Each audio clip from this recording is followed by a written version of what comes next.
বিভিন্ন সময় খাদে পড়া থেকে অথবা খাদের কিনার থেকে দেশকে উদ্ধারের একটা দীর্ঘ অভিজ্ঞতা আছে বিএনপির।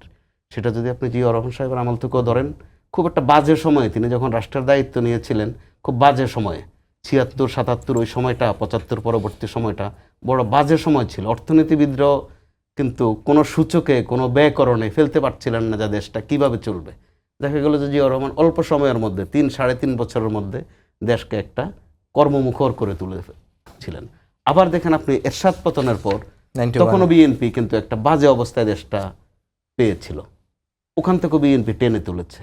৯১ সালে বিএনপি ক্ষমতায় আসার অল্প কয়েকদিনের মধ্যে সম্ভবত যেটা উপকূলীয় এলাকায় একটা ঝঞ্ঝা হয়েছিল, জি সিডর, বড় রকমের জলোচ্ছ্বাস, ওইটা নিয়েও বাংলাদেশ এই ধরনের আকস্মিক অবস্থায় খুব কম পড়েছে। তাও আবার একটি নির্বাচিত সরকার আসতে না আসতেই বিএনপি কিন্তু সেটা সুন্দর করে সামলিয়েছে। ওই দিন বিএনপি মহাসচিব বলছিলেন যে আসলে বিএনপি ক্ষমতায় আসলে তাদের ঝামেলা খালি বাড়ছে, তাদের নসিবে বোধ ওইটা বলছিলেন মহাসচিব, আবার তাদের মোকাবেলা করার আক্ষেপ করে বলছিলেন সে কথা।